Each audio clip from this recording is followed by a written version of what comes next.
ce n'est pas déjà fait, prenez un instant pour vous abonner à notre page et n'oubliez pas de cliquer aimer avant la fin de l'enseignement.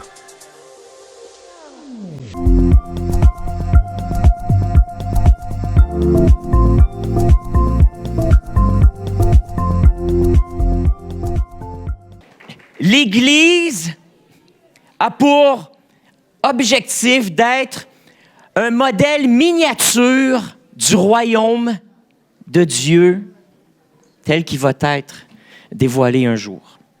C'est ça l'objectif d'une Église, d'être un modèle miniature du royaume de Dieu tel que Dieu l'a pensé, l'a imaginé, tel qu'il va le révéler pleinement sur la terre un jour. Mais en attendant, c'est notre job en tant que porteur de l'image de Dieu de créer ces environnements, cette communauté où les gens non seulement entendent parler de Dieu, mais peuvent expérimenter les valeurs de son royaume, les principes de son royaume, la puissance de son royaume, la sagesse de son royaume, l'amour de son royaume. Alors, merci de faire partie de ça, de ce projet qui ici à l'Église de Carrefour, entre autres, comme j'espère toutes les églises chrétiennes, on essaie d'être ces communautés à l'image du royaume de Dieu. La prière de Jésus, c'était quoi? Que la volonté de Dieu soit faite sur la terre comme elle est faite au ciel. Saviez-vous que c'est l'objectif, c'est le plan de Dieu depuis le début de la création, que Dieu habite avec les humains sur la terre? On a fait du salut en Jésus, on a fait du message de l'Évangile. Ça fonctionne? OK. Un échappatoire. Comment est-ce qu'on peut échapper de la misère sur la terre et puis le plus rapidement possible aller au ciel et éviter l'enfer? Et pendant, je vous dirais, là, depuis 200 ans, avec les histoires de le réveil, l'évangélisation, les mouvements de réveil qu'il y a eu, l'emphase du salut a été beaucoup sur ça. Comment être pardonné de nos péchés et ne pas aller en enfer, mais plutôt aller au ciel. Et cette vision-là est tellement limitante. Tellement limitante. Parce que c'est tellement plus que ça, le salut en Jésus. C'est tellement plus que ça, l'histoire de l'humanité et l'histoire de notre planète. Tout a commencé dans la Genèse. Tout a commencé dans Genèse 1, quand Dieu a eu le projet de créer une planète sur laquelle, une belle planète, sur laquelle il a aussi créé des êtres humains à son image. Des êtres humains qui allaient être les porteurs des valeurs de son amour, de sa manière de faire, de qui il est, de ses vertus, et qui allaient remplir la terre et exercer la gouvernance sur cette terre, créer des cultures, des civilisations, dans le but que cette terre-là puisse opérer comme un reflet de sa réalité. Mais au début, Dieu habitait parmi les hommes. Dans Genèse, au chapitre 1, Dieu habite parmi les hommes. Il marchait, effectivement, merci Madame Bergeron de me devancer, de raconter l'histoire. et Dieu était là et marchait dans le jardin et était présent. Le jardin d'Éden, et c'est cette dimension où le ciel et la terre connectaient. La dimension de Dieu, où le royaume de Dieu, le règne de Dieu, était sur la terre. Et les humains étaient là et profitaient de cette communion avec Dieu. C'était connecté. C'était connecté. Bon. L'histoire de Genèse continue et l'être humain décide de faire les choses à sa manière. Décide d'utiliser son libre arbitre pour faire ses propres choix. Et Dieu avait mis un test un peu, si on veut, dans le jardin pour s'assurer que les humains restent dans cette communion avec Dieu et font les choses par amour pour lui, par obéissance, par désir d'être connectés à lui et de travailler en collaboration avec lui, tout en respectant le fait qu'il est Dieu et qu'eux ne le sont pas. Donc, il fallait avoir un moyen pour s'assurer que l'être humain reste quand même à sa place. Il a été fait juste un peu moins que Dieu, un plus petit que Dieu. Et donc, Dieu dit, je vais mettre un arbre, il y a un arbre, vous n'avez pas le droit d'en manger. Mais l'être humain, séduit par une autre créature de Dieu qui voulait faire à sa tête, décide de manger. Et à cause de ça, l'être humain perd son autorité, sa domination sur la terre, son droit, si tu veux, de régner. Il le remet à Satan. Et depuis ce jour-là, Satan avait une certaine autorité et l'être humain se retrouvait sous la domination de Satan. Mais le but, c'était de revenir à l'origine, au plan. Dieu, à cause de ça, Dieu n'a pas oublié quand même son plan, son objectif premier de régner sur terre à travers des hommes qui sont son reflet, son image. Ce plan-là de Dieu, il ne l'a pas oublié, mais il est toujours resté le même. Et Dieu décide de se susciter parmi les êtres humains un homme qui s'appelle Abraham. Et il dit à Abraham, je vais faire une alliance avec toi. Une alliance, c'est une relation entre deux personnes avec un objectif bien précis. Une relation de travail, on pourrait dire, ou une relation qui a une vocation. Et cette vocation-là était à travers Abraham, qu'à travers la famille d'Abraham, à travers les descendants d'Abraham, cette famille-là allait être une nation comme de prêtres ou de gens qui sont des représentants de Dieu sur terre. Et leur but, à travers leur style de vie, à travers leurs croyances, ils allaient être rappelés à la race humaine qu'il y a un Dieu créateur. Et de l'importance d'être en relation avec ce Dieu créateur-là. Et qu'à travers leur culture et leur société et les principes moraux et civiques qui gèrent leur société, ils allaient être un modèle d'une société idéale.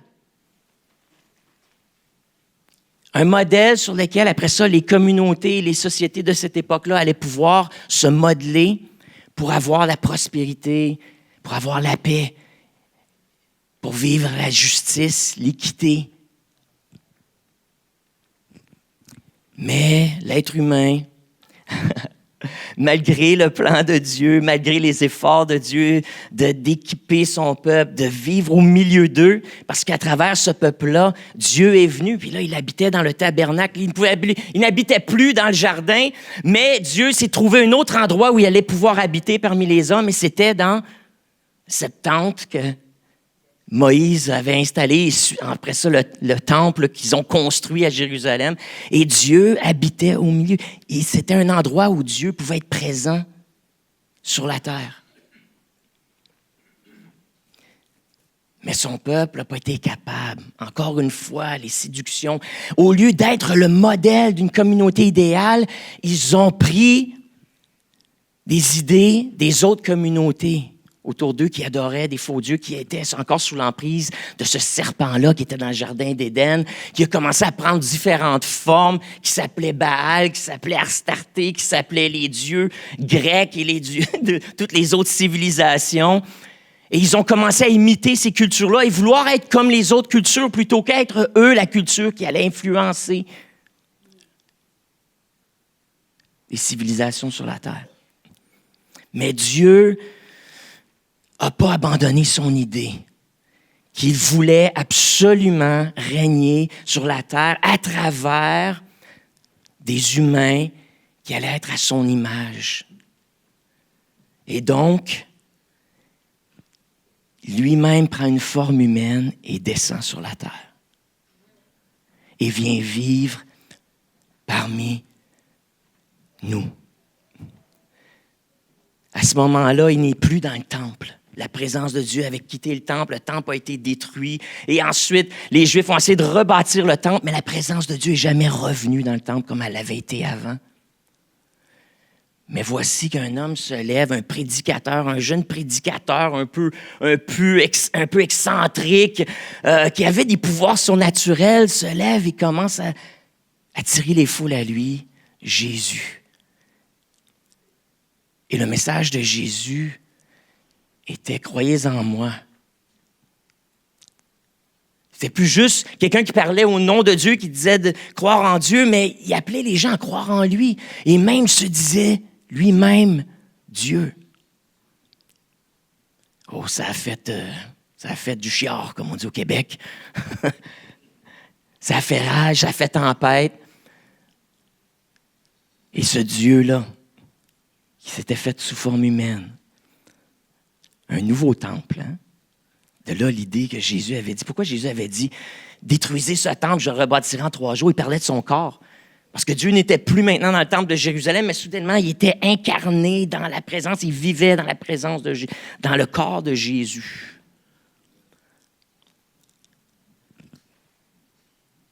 On le met à mort. On pensait que ça y était, qu'on avait réglé son cas. Mais 3 jours plus tard, il ressuscite.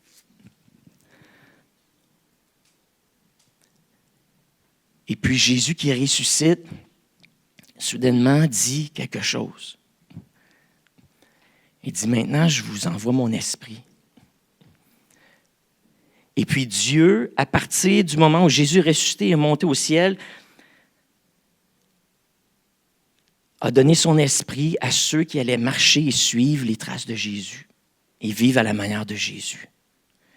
Et maintenant, le temple sur la terre, l'endroit où Dieu réside, c'est dans les croyants.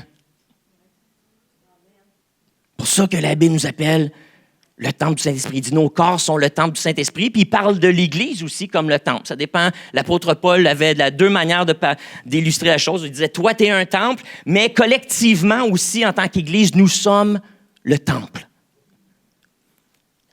L'idée, c'est que la présence de Dieu habite dans cette communauté.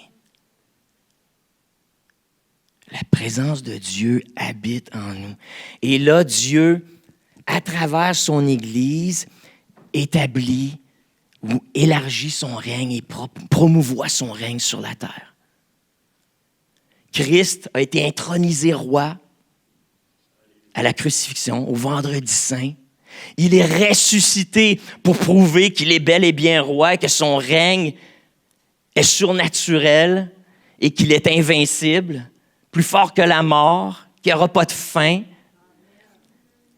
Et ensuite, il donne son esprit à des croyants qui marchent à sa suite et qui maintenant peuvent incarner ce royaume-là sur la terre. En attendant qu'on aille au ciel, en attendant qu'on aille vivre en haut pour toujours, puis que sur la terre, tout ça soit fini, puis Dieu détruit tout ça, ou l'être humain se détruit lui-même, peu importe. Non! C'est pas ça la fin de l'histoire. L'histoire continue et Jésus dit, vous allez incarner mon royaume sur terre, vous allez représenter ou vivre selon les valeurs de mon royaume, selon mes vertus, vous allez incarner mes vertus, ma manière de faire, ma manière de penser, ma manière d'entrer en relation. Vous allez contribuer à la justice sur la terre, à l'équité sur la terre, à la prospérité de la terre. Vous allez aider les êtres humains à redécouvrir leur origine, que je les ai créés à mon image.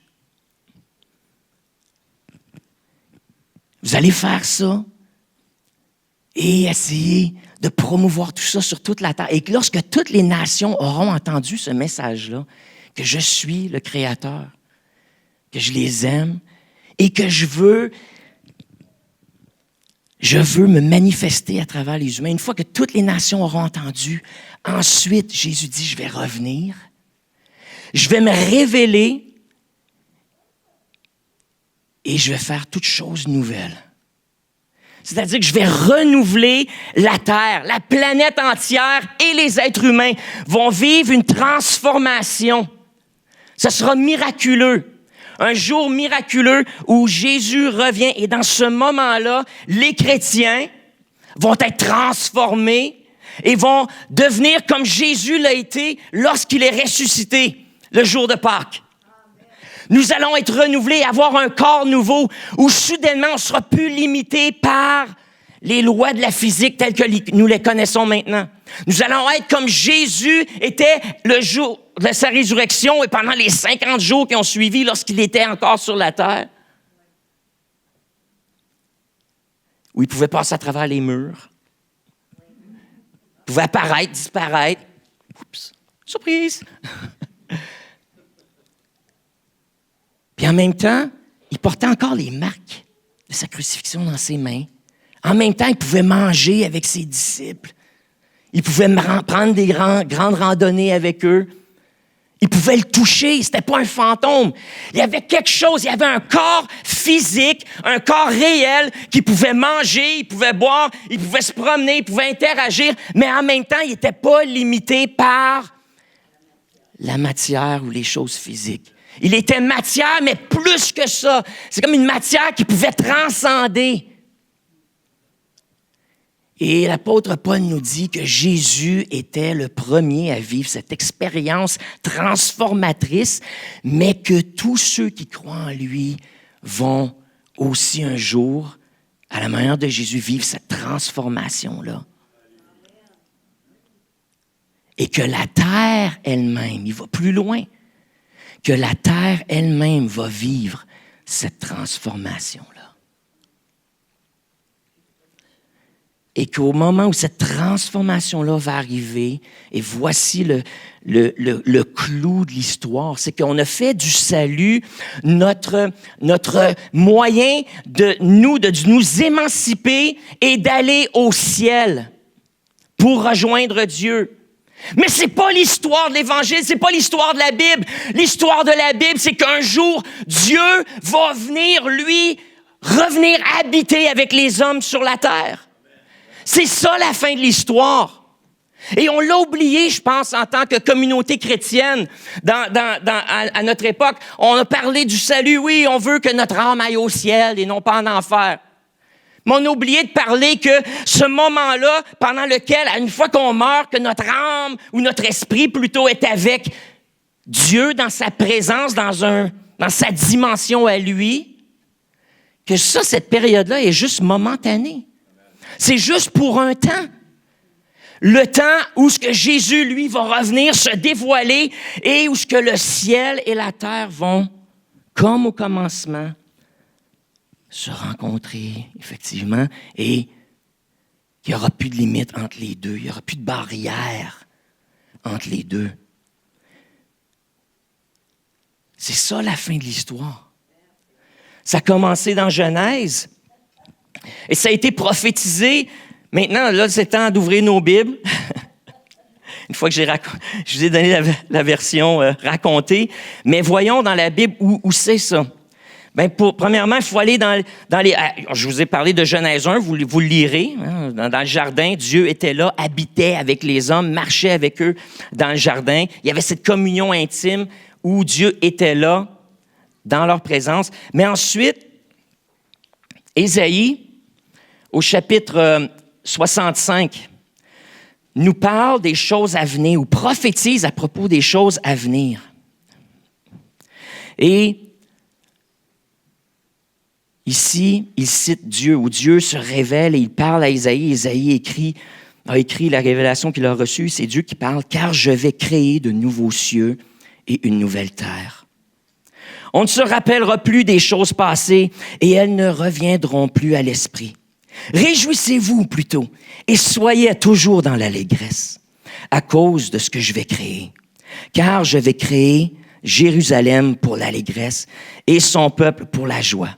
Je ferai de Jérusalem mon allégresse, qui veut dire ma joie, et mon peuple ma joie. On n'y entendra plus le bruit des pleurs et le bruit des cris. Il n'y aura plus ni enfants ni vieillards qui n'accompliront leur jour. » Wow! Continue au verset 22. « Ils ne bâtiront plus des maisons pour qu'un autre les abattît. Ils ne planteront pas des vignes pour qu'un autre mange le fruit. Car les jours de mon peuple seront comme les jours des arbres. Et mes élus jouiront de l'œuvre de leurs mains. Ils ne travailleront pas en vain, ils n'auront pas des enfants pour les voir périr, car ils formeront une race bénie de l'Éternel, et leurs enfants seront avec eux. Avant qu'ils m'invoquent, je répondrai. Avant qu'ils aient cessé de parler, j'exaucerai. Le loup et l'agneau paîtront ensemble. Le lion, comme le bœuf, mangera de la paille, et le serpent aura la poussière pour nourriture. Il ne se fera ni tort ni dommage sur toute ma montagne sainte, dit l'Éternel. Alors Ésaïe, pendant qu'il est en prière, un moment, soudainement, il y a une révélation. Et il est projeté ou amené avec Dieu dans le futur, et Dieu lui montre de quoi va avoir l'air la terre un jour. Le rêve de Dieu, comme il l'avait eu au commencement dans Genèse 1. Que Dieu habite parmi les hommes sur la terre, et une terre qui est en paix. Hein, quand on demande aux gens, là, c'est quoi ton souhait? Si tu avais une prière, ou c'est quoi la chose que tu souhaites le plus au monde? La paix dans le monde. Hein, on dit tout ça. On veut la paix sur la terre, surtout dans une époque dans laquelle on vit, avec tout ce qui se passe en Ukraine, tout ce qui se passe sur le continent africain, tout ce qui se passe dans la péninsule arabe, tout ce qui se passe un peu partout. Toutes ces guerres-là, si seulement on pouvait s'entendre puis vivre ensemble sur cette petite planète. C'est l'objectif de Dieu. C'est le rêve de Dieu. Et il va l'accomplir. Il va l'accomplir. Ensuite, cette révélation-là qu'Ésaïe a eue, qui forme vraiment la pensée, là, c'est le fil à travers l'Ancien Testament et le fil qui nous amène dans le Nouveau Testament. C'est ce qui aussi conclut la Bible. Dans l'avant-dernier chapitre de la Bible, en Apocalypse 21, qu'est-ce qu'on lit? Apocalypse 21, au verset 1. « Puis je vis un nouveau ciel et une nouvelle terre. Car le premier ciel et la première terre avaient disparu et la mer n'était plus. Et je vis descendre du ciel, d'auprès de Dieu, la ville sainte, la nouvelle Jérusalem, préparée comme une épouse qui s'est parée pour son époux. » On continue un petit peu plus loin, ça nous décrit la ville de Dieu. Alors, chapitre 21, verset 10. « Et il me transporta », là c'est l'auteur d'Apocalypse, l'apôtre Jean, qui dit: « Il me transporta en esprit sur une grande et haute montagne, et il me montra la ville sainte, Jérusalem, qui descendait du ciel d'auprès de Dieu, ayant la gloire de Dieu. » Elle descend du ciel où? J'espère que vous comprenez le sous-entendu là-dedans. Elle descend du ciel et elle s'établit sur la terre. Une terre renouvelée, une terre transformée, mais la terre, la planète Terre. Cette ville-là, dans laquelle Dieu habite, descend sur la terre. Son éclat est semblable à celui d'une pierre très précieuse, d'une pierre de jaspe transparente comme le cristal. Elle avait une grande et haute muraille. Puis là, il décrit un peu cette vision-là qu'il voit de cette ville où Dieu habite, et Dieu vient s'établir sur la terre. Verset 24 du chapitre 21, « Les 12 portes de cette ville-là étaient 12 perles. Chaque perle était d'une seule perle. La place de la ville était d'or pur, comme du verre transparent. Je ne vis point de temple dans la ville, car le Seigneur Dieu, Tout-Puissant, est son propre temple, ainsi que l'agneau. La ville n'a besoin ni de soleil ni de lune pour l'éclairer, car la gloire de Dieu l'éclaire, et l'agneau est son flambeau. » Wow! « Les nations marcheront à sa lumière et les rois de la terre y apporteront leur gloire. Ces portes ne se fermeront point le jour, car il n'y aura point de nuit. On y apportera la gloire et l'honneur des nations. » Quand Dieu va venir s'établir sur cette terre renouvelée, transformée, il y aura encore des royaumes. Il y aura encore des nations. Il y aura encore des systèmes politiques. mais qui vont refléter les valeurs de Dieu. Mais toutes les nations vont venir et adoreront un seul Dieu et même Dieu. Il y aura paix sur la terre. Il va y avoir juste une religion. Ça s'en vient ce jour-là. Ça s'en vient ce jour-là. Et des fois, on entend parler de ça, ce désir-là, si seulement il y avait juste une seule religion, un seul gouvernement. Le problème, c'est que l'être humain essaie d'arriver à ces choses-là par lui-même, avec des concepts humains, avec des doctrines humaines, avec des efforts humains.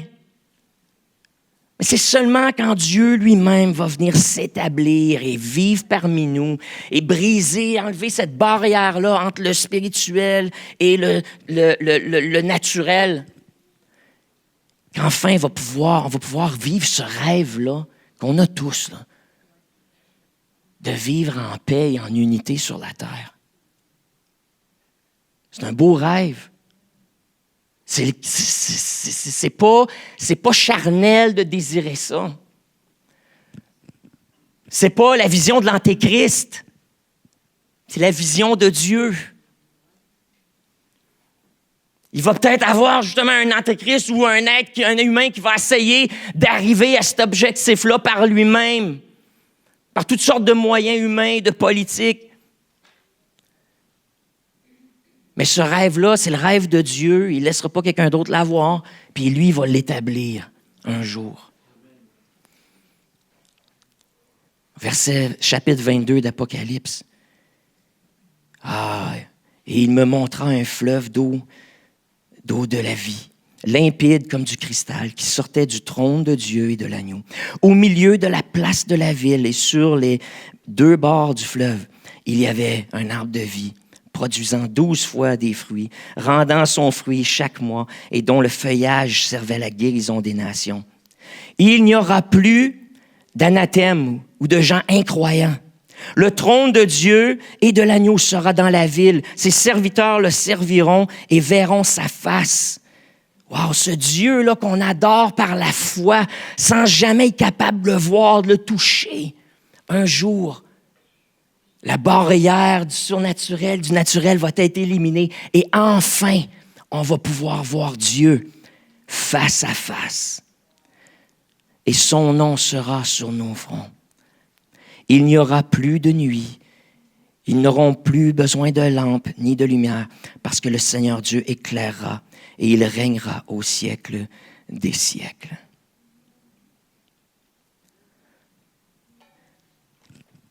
Remarquez-vous comment ça ressemble à ce qu'Ésaïe avait vu?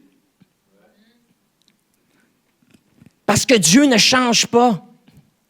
Dieu ne change pas. Et même si Ésaïe a eu sa vision, mon histoire du peuple autour des années 500 à peu près avant Jésus-Christ,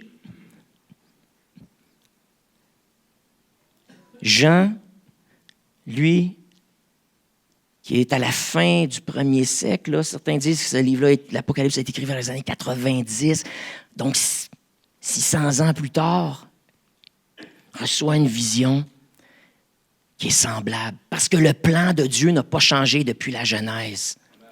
De vivre sur terre avec les humains. Et que les humains peuvent marcher avec lui, peuvent le voir, interagir avec lui. Mais que c'est eux qui gouvernent. C'est pour ça que dans la vision, il y a encore des rois, des royaumes, des nations, mais tous viennent adorer le même Dieu. Tous sont loyaux au même Dieu.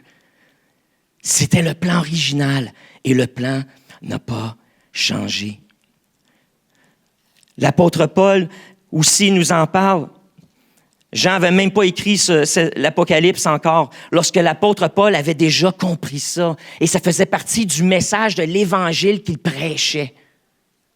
Lorsqu'il prêchait l'Évangile du royaume, c'était pas « Hey, j'ai la solution pour que vous soyez pardonnés de vos péchés, pour que vous puissiez aller au ciel pour l'éternité. » C'était pas le message de Jésus, c'était pas le message des apôtres.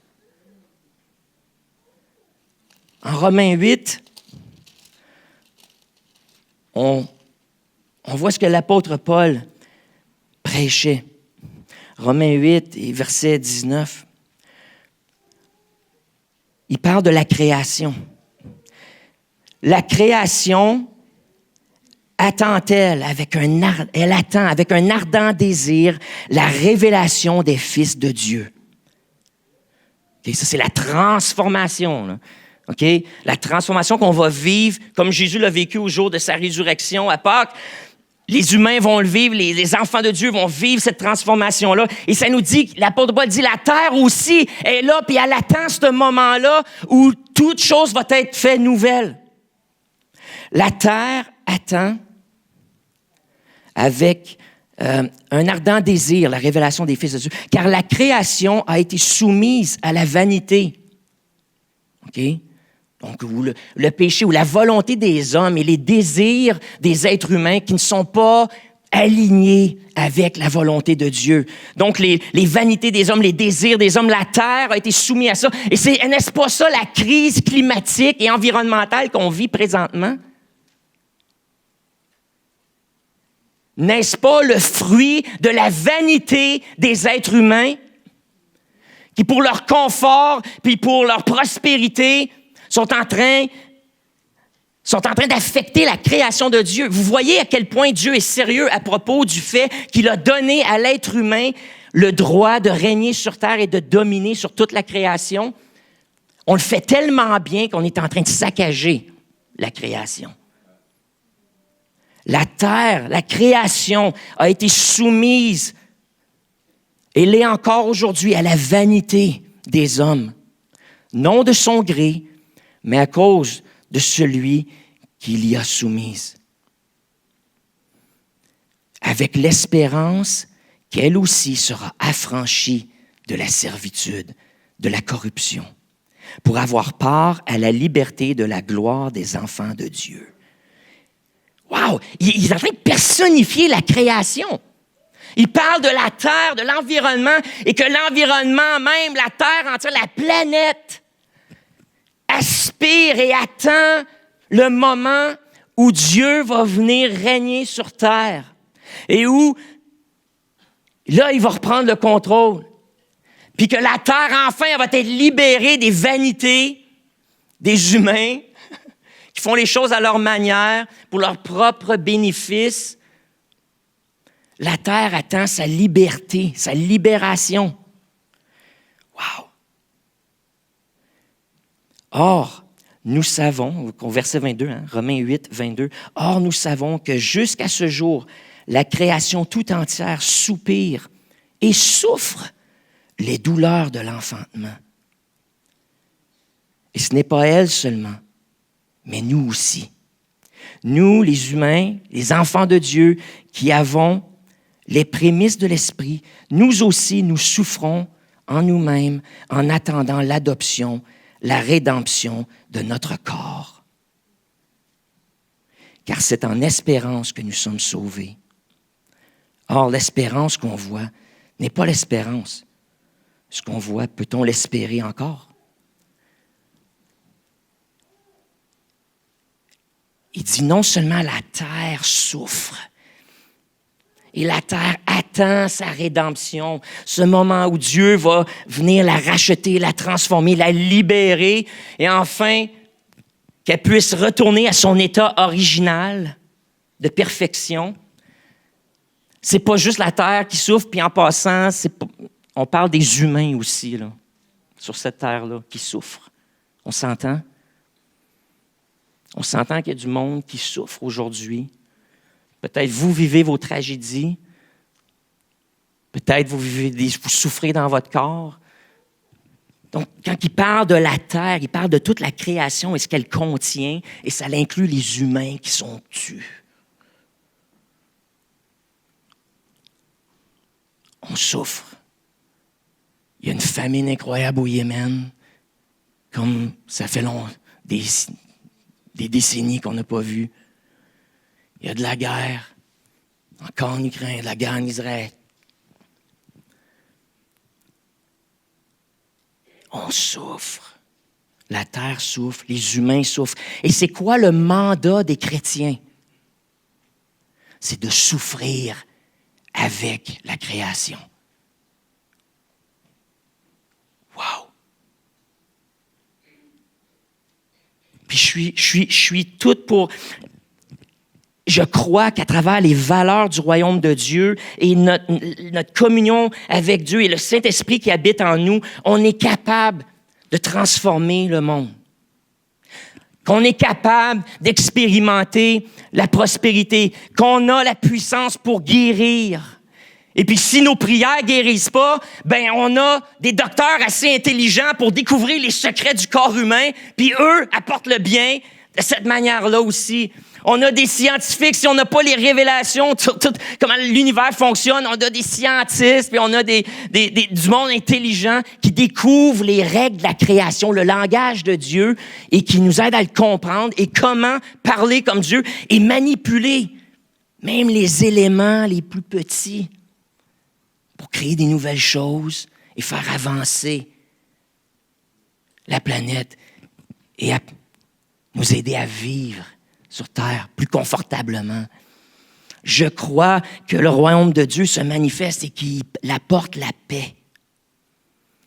Mais il ne faut pas oublier qu'il y a aussi une dimension de la vie chrétienne et de l'appel de l'Église qui est de souffrir avec la création en attendant le jour de la rédemption. Mes amis, c'est important parce qu'il y a des vertus de Dieu, des aspects de sa personne et de ses qualités qui ne sont visibles et exprimables que lorsque confrontés à la souffrance, telle que la compassion. Il n'y a pas de compassion sans souffrance. Mais la souffrance met en lumière la compassion. L'amour prend tout son sens à la lumière ou pas à la lumière, peut-être dans les ténèbres de l'abandon, du rejet, du mépris, de l'indifférence. C'est à la lumière de ces choses que l'amour prend tout son sens, puis qu'on en voit toute sa beauté. Il n'y a pas de guérison sans maladie. Donc, la puissance de guérir, de restaurer. On ne peut pas restaurer quelque chose qui n'est pas brisé. Il y a des aspects comme ça de Dieu, de sa personnalité et de son royaume qui sont visibles et qu'on peut expérimenter seulement à la lumière ou dans des circonstances difficiles. Lorsqu'on est confronté à la souffrance, on ne la désire pas, la souffrance, mais elle est là. C'est le résultat de l'être humain qui a abdiqué son pouvoir et qui l'a remis à l'ennemi de Dieu, au diable. Et le diable qui exerce son pouvoir à travers la vanité et l'égoïsme de l'être humain et qui apporte cette souffrance-là, qui apporte division, qui apporte scandale, qui apporte guerre, qui apporte maladie. Mais les enfants de Dieu qui sont là, qui souffrent avec la création, nous dit l'apôtre Paul. Ils sont là, ils souffrent avec la création. Et qu'est-ce qu'ils font? C'est que dans ce contexte de souffrance, ils apportent le royaume de Dieu. Ils manifestent le royaume de Dieu qui est déjà présent dans le monde invisible. Le royaume de Dieu est déjà ici. Il n'est pas au ciel. Quand les auteurs du Nouveau Testament parlent du ciel, ils ne parlent pas de quelque chose qui est en haut là-bas. Mais ils parlent simplement d'une autre dimension. Puis l'image qu'ils avaient, ils utilisaient ce terme-là, les cieux ou le ciel. Mais l'idée, c'était pas que c'était quelque chose d'éloigné, c'était quelque chose de très présent. Simplement dans une autre dimension, derrière le rideau. Mais le royaume de Dieu est aussi près que ce qui s'y passe derrière ce rideau. Il est là. Il est présent. Et notre rôle, c'est d'aller chercher ce qui est là au bord, puis de le manifester, là, puis de le rendre visible pour tout le monde. C'est d'aimer ceux qui ne sont pas aimables. C'est de se pardonner les uns les autres quand on se fait mal mutuellement. C'est de secourir celui qui souffre, d'aller visiter le malade, de prendre soin de la veuve, de l'orphelin. C'est d'être capable de parler ensemble, de s'écouter, même si on ne pense pas pareil, même si on a des opinions divergentes, même si on adore Dieu et on connecte avec Dieu d'une façon différente en parlant des autres dénominations chrétiennes. C'est-à-dire, on est capable de dialoguer quand même. On n'est pas obligé de penser exactement pareil, mais on est-tu capable d'être poli puis gentil les uns avec les autres? C'est de tenir nos gouvernements imputables lorsqu'ils mettent en place des lois qui commencent à limiter notre capacité d'exercer notre liberté de religion, puis d'expression face à Dieu, puis notre adoration. Lorsqu'on met des limites, présentement, on a un défi. Vous savez qu'il y a une deuxième marche qui s'organise à Sherbrooke, la Marche pour Jésus, qui était populaire dans les années 90, revient à Sherbrooke cette année. J'ai su ça cette semaine. J'ai rencontré l'organisateur le 12 juillet. Mais il y a un problème présentement que les organisateurs font face, c'est qu'à Sherbrooke, on n'a pas le droit d'avoir un rassemblement religieux dans un lieu public, comme au parc Jacques-Cartier.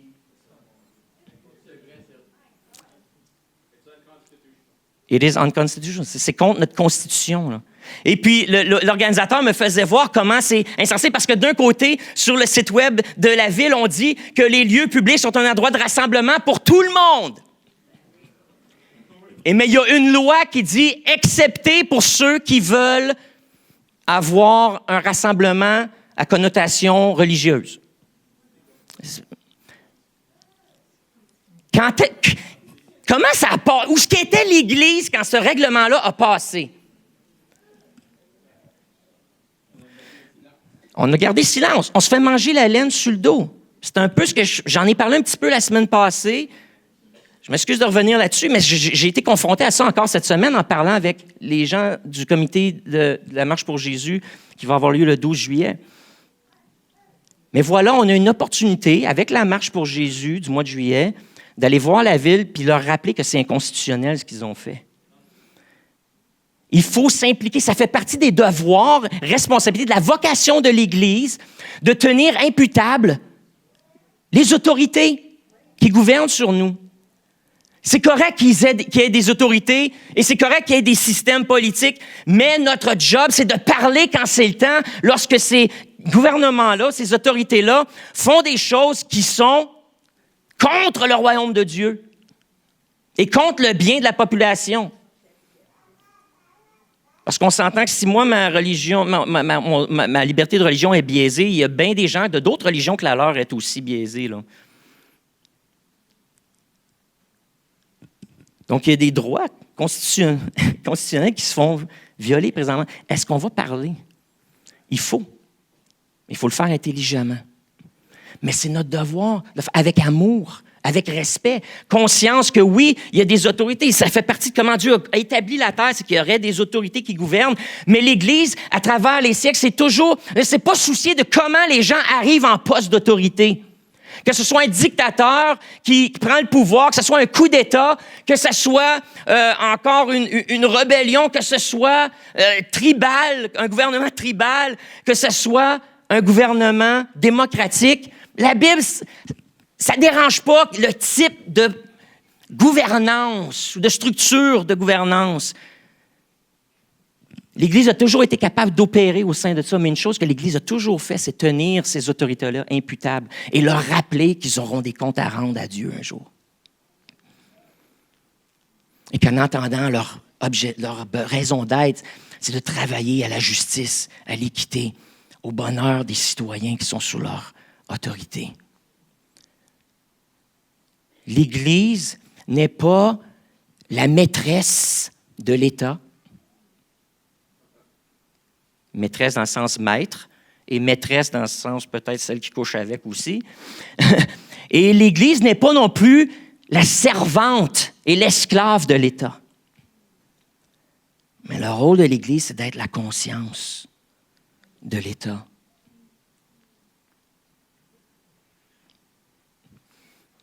Et de le faire en amenant les valeurs du royaume, de paix, de justice, de droiture, l'amour de son prochain, avec un cœur de serviteur, bien sûr, de mettre l'autre au-dessus de nous. Tous ces principes-là, des évangiles, les béatitudes. Voilà comment on doit manifester le royaume de Dieu, avec sagesse, avec amour, et oui, aussi avec la puissance, comme Jésus le faisait quand il était sur terre. Lui, comment il manifestait le royaume de Dieu? Oui, avec beaucoup d'amour, beaucoup de sagesse, avec la révélation, en partageant les secrets de l'univers et de comment le monde spirituel fonctionne avec les gens, ouvrant leurs yeux sur la réalité de Dieu, son existence et comment il opère.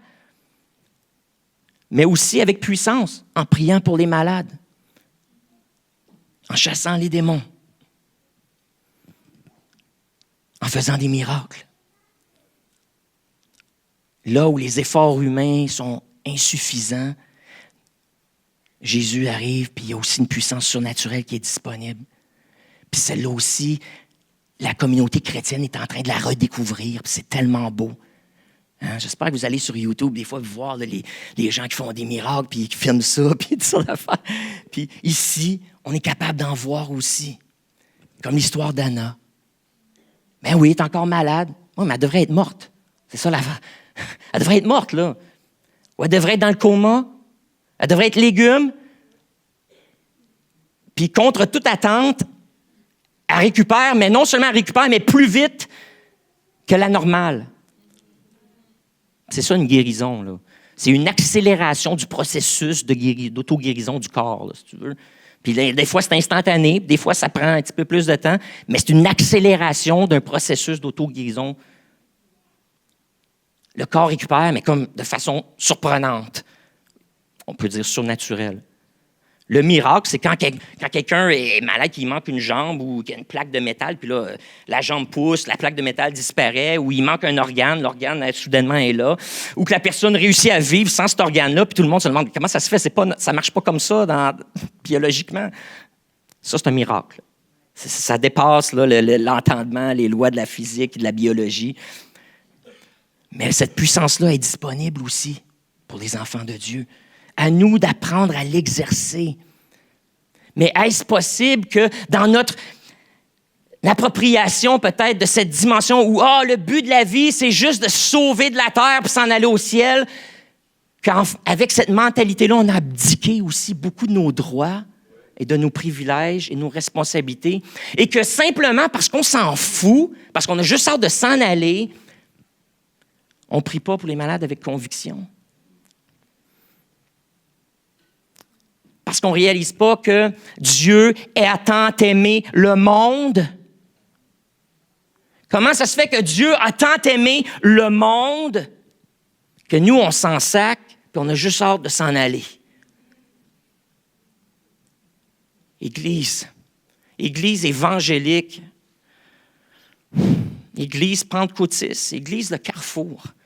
Il est temps qu'on retrouve pas juste la plénitude du Saint-Esprit.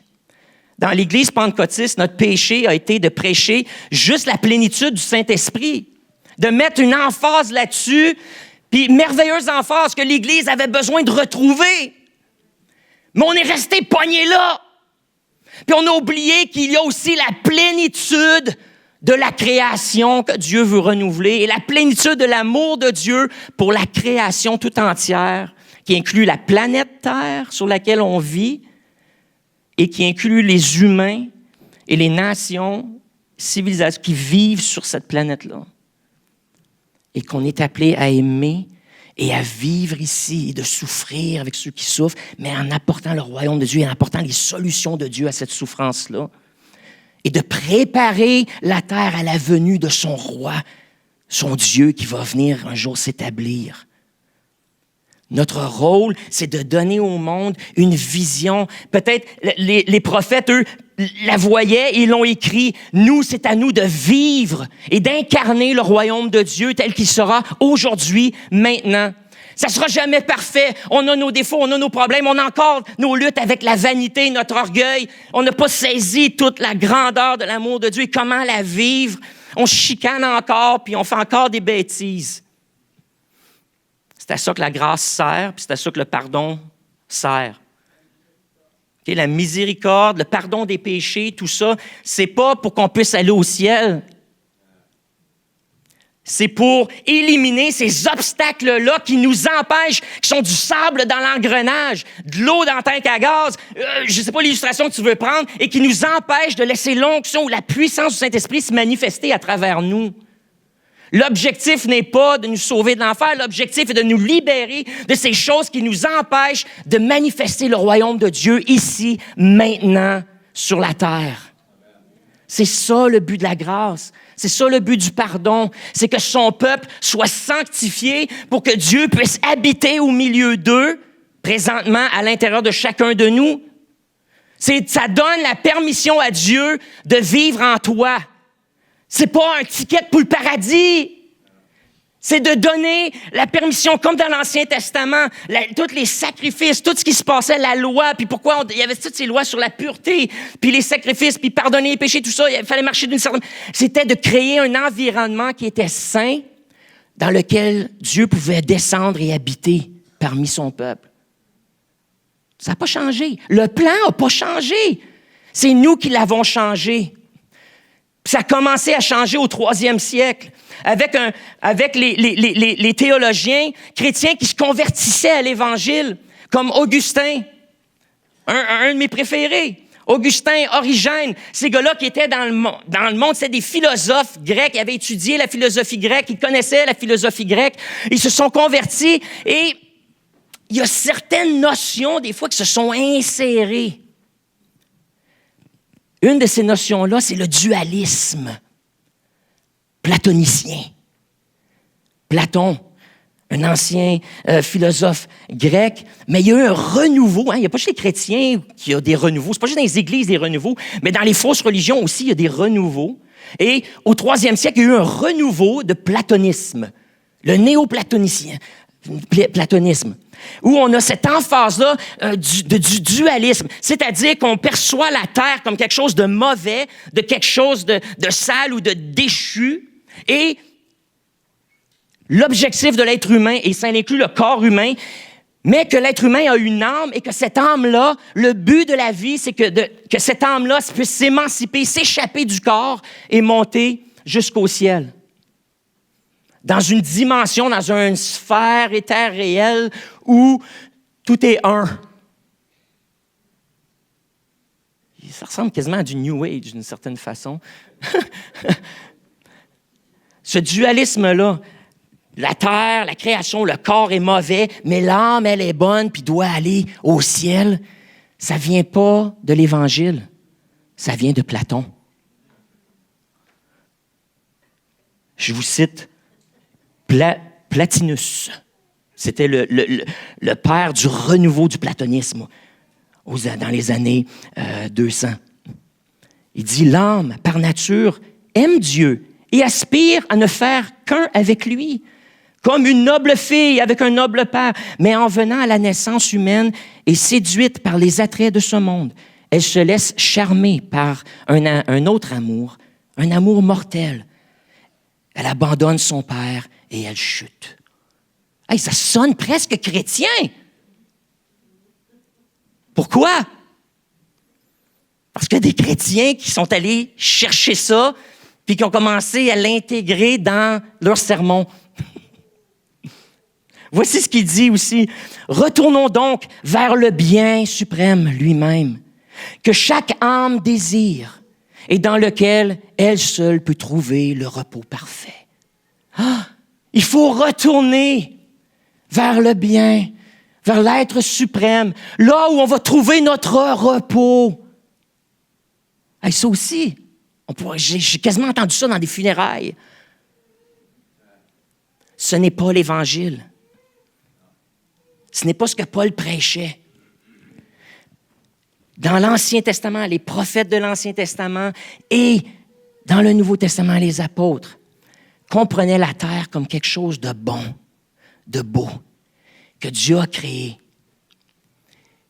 mais qu'un ennemi est venu, s'est infiltré et a saboté, saccagé, et a séduit les êtres humains pour qu'ils se placent sous son règne à lui et fassent les choses à sa manière, dans le but de blasphémer Dieu et de détruire tout ce que Dieu avait de beau et de bon comme projet pour l'être humain.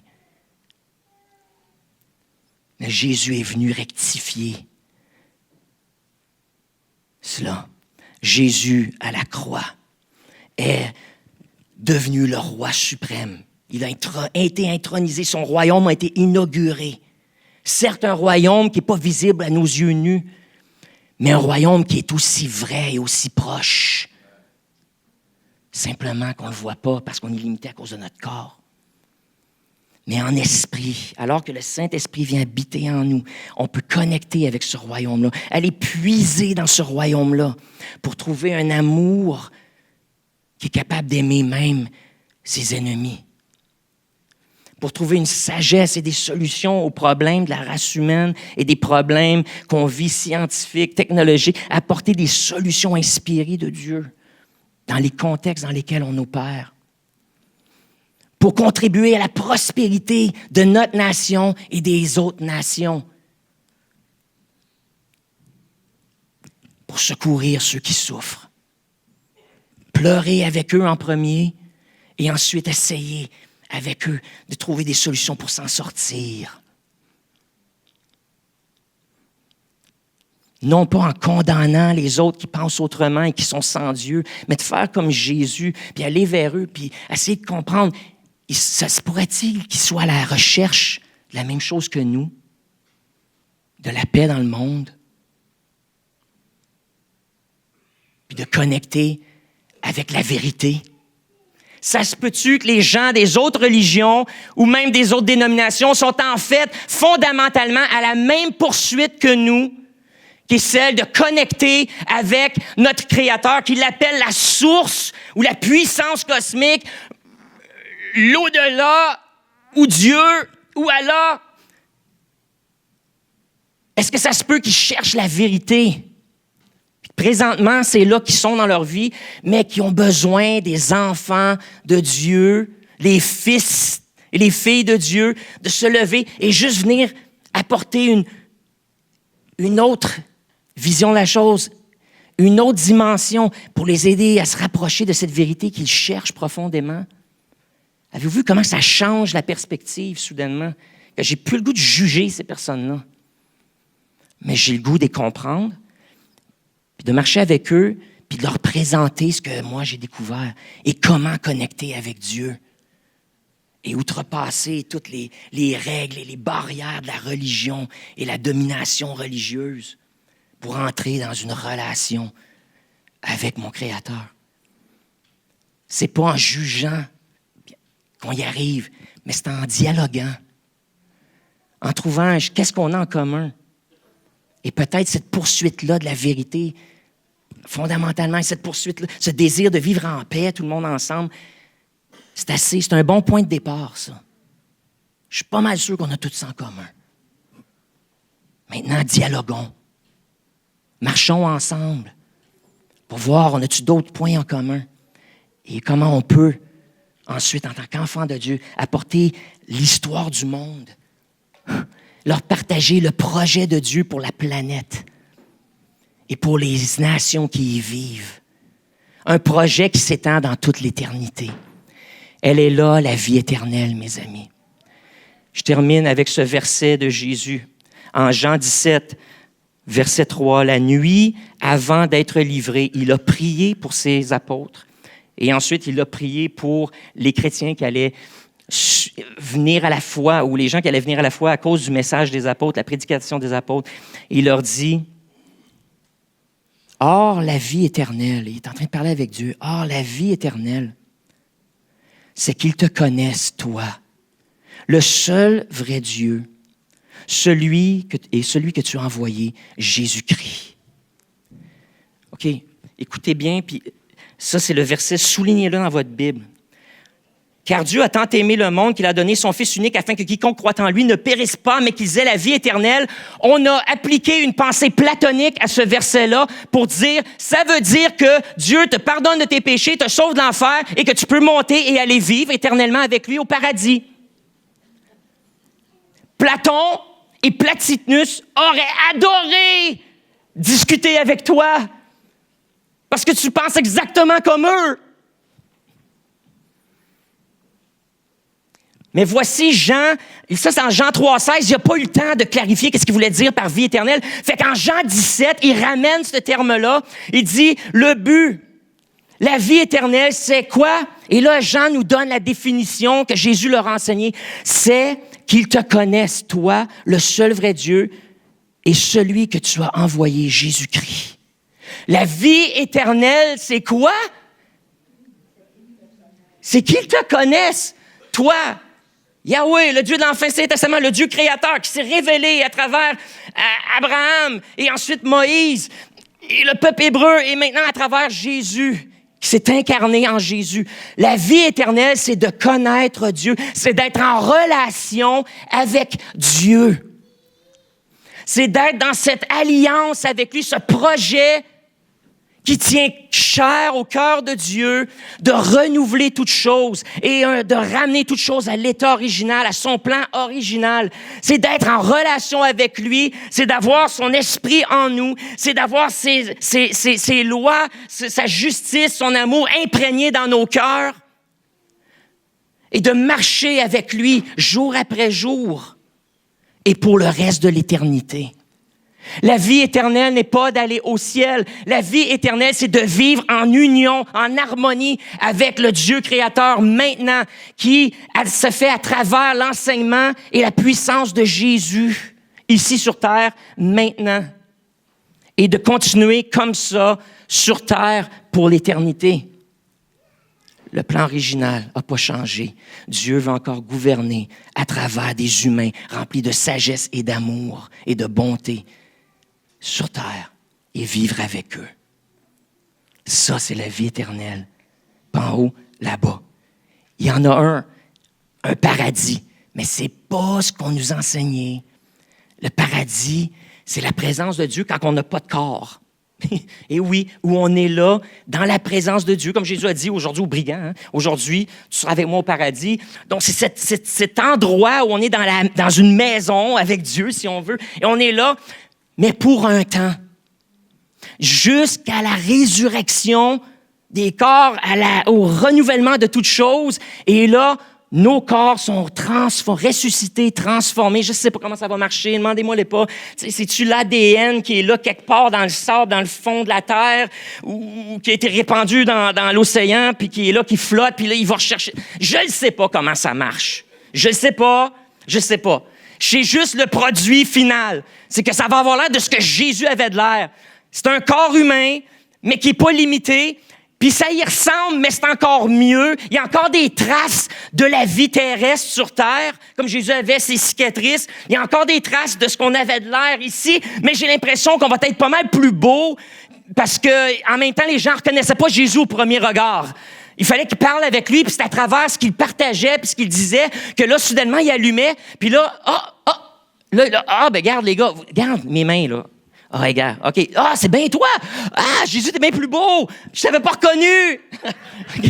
Ça va être ça pour vous autres. Fait qu'il y a de l'espoir, OK? Il y a de l'espoir pour chacun de nous. T'aimes pas comment t'es faite, t'aimes pas ton corps, mais dis-toi, tiens bon, glorifie Dieu avec ce qu'il t'a donné, aime-le, laisse le royaume de Dieu se manifester à travers toi, apporte la paix, la joie, la justice autour de toi, aime comme Jésus, dialogue, engage-toi dans des conversations avec les gens qui sont différents et brille et apporte-leur la vérité que tu as reçue dans le but que leur vie soit transformée et que le royaume de Dieu s'étende sur toute la terre, qui est à travers des humains qui deviennent des temples un peu partout sur la planète Terre, pour préparer la venue du roi qui un jour va revenir.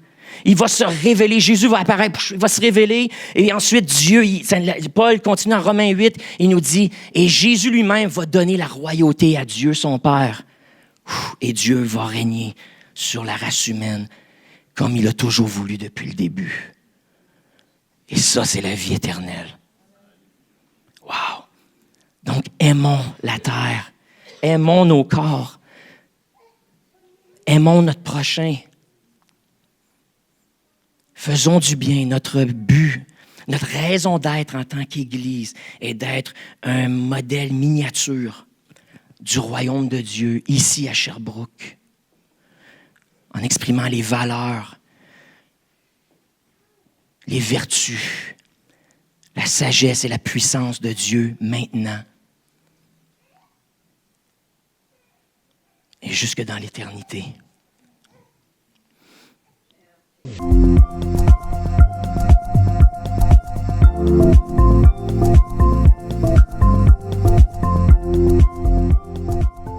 Si ce n'est pas déjà fait, prenez un instant pour vous abonner à notre page et n'oubliez pas de cliquer aimer avant la fin de l'enseignement. Si vous avez besoin de prière ou d'accompagnement spirituel, n'hésitez pas à communiquer avec nous à l'adresse courriel suivante: sos@lecarrefour.org.